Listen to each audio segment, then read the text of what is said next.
वर्णानामर्थसङ्गानां रसानां छन्दसामपि मङ्गलानां च कर्तारो वन्दे वाणी विनायको। बन्दौ गुरुपदपदमुपरागा सुरुचे सुवास सरस अनुरागा। अमियमुरमय चूरन चारु समन सकल भव रज परिवारु। सुकृति संबुतन विमल विभूति मंजुल मंगल मोद प्रसूति। जन मन मंजु मुकुर मलहरणी किए तिलक गुण गण बस करनी।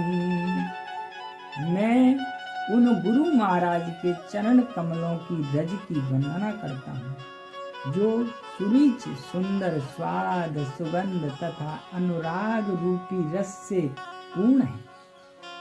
वह अमर मूल संजीवनी जड़ी का सुंदर चूर्ण है जो संपूर्ण भव रोगों के परिवार को नाश करने वाला है।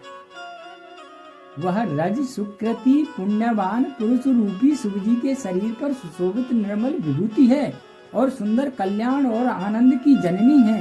भक्त के मन रूपी सुंदर दर्पण के मैल को दूर करने वाली और तिलक करने से गुणों के समूह को बस में करने वाली है। श्री गुरु पद नख मन गण ज्योति सुमेरत दिव्य दृष्टि ही होती। दलन मोह तम सो सब प्रकाशु बड़े भाग उर आवई जासु। श्री गुरु महाराज के चरण नखों की ज्योति मणियों के प्रकाश के समान है जिसके स्मरण करके ही हृदय में दिव्य दृष्टि उत्पन्न हो जाती है। वह प्रकाश ज्ञान रूपी अंधकार का नाश करने वाला है। वह जिसके हृदय में आ जाता है उसके बड़े भाग्य हैं। उगरई बिमल बिलोचन ही के मिटही दोष दुख भव रजनी के। उसके हृदय में आते ही हृदय के निर्मल नेत्र खुल जाते हैं और संसार रूपी रात्रि के दोष दुख मिट जाते हैं। सूझहि राम चरित मन मानिक गुप्त प्रगट जह जो जेहि खानिक। एवं श्री राम चरित्र रूपी मणि और माणिक्य गुप्त और प्रगट जहाँ जो जिस खान में हैं सब दिखाई पड़ने लगते हैं। जथा सुअंजन अंजिद्रग साधक सेद सुजान। कौतुक देखत सैल बन भूतल भूर निदान। जैसे सिंधा जन को नेत्रों में लगाकर साधक सिद्ध और सुजान पर्वतों के वनों और पृथ्वी के अंदर कौतुक से ही बहुत सी खाने देखते हैं। गुरुपद रज मृदु मंजुल अंजन नयन अमिय द्रग दोष विभंजन।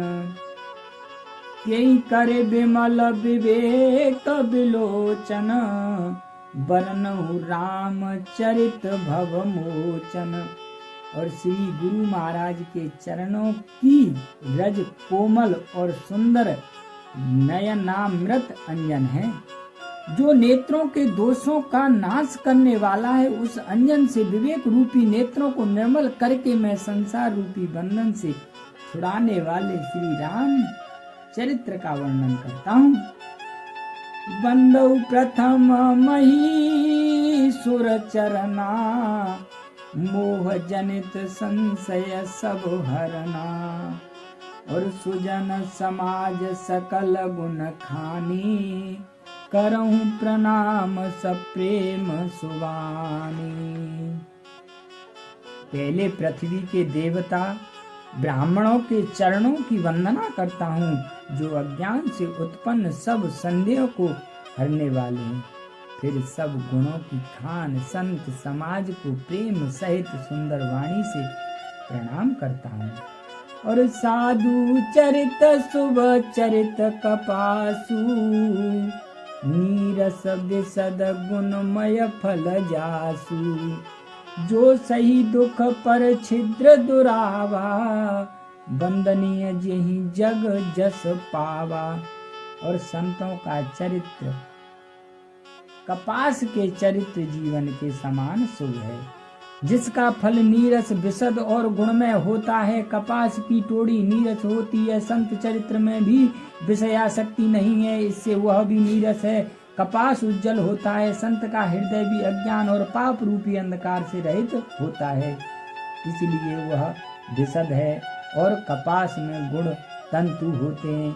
इसी प्रकार संत का चरित्र भी सद्गुणों का भंडार होता है, इसलिए वह गुणमय है। जैसे कपास का धागा सुई के किए हुए छेदों को अपना तन देकर ढक देता है, अथवा कपास जैसे लोढ़े जाने, काते जाने, बुने जाने का कष्ट सहकर भी वस्त्र के रूप में परिणत होकर दूसरों के गोपनीय स्थानों को ढकता है, उसी प्रकार संत स्वयं दुख सहकर दूसरों के छिद्रों को, दोषों को ढकता है, जिसके कारण उसने जगत में वंदनीय यश प्राप्त किया है। मुद मंगलमय संत समाजू, जो जग जंगम तीरथ राजू। और राम भक्त जह सुर सर धारा, सरसई ब्रह्म विचार प्रचारा। और संतों का समाज आनंद और कल्याण में है, जो जगत में चलता फिरता तीर्थराज प्रयाग है, जहाँ उस संत समाज रूपी प्रयागराज में राम भक्ति रूपी गंगा जी की धारा है, और ब्रह्म विचार का प्रचार सरस्वती है। विघ्न सेदमय कलिमल हरणी, करम कथा रविनंदन बरनी। हरि कथा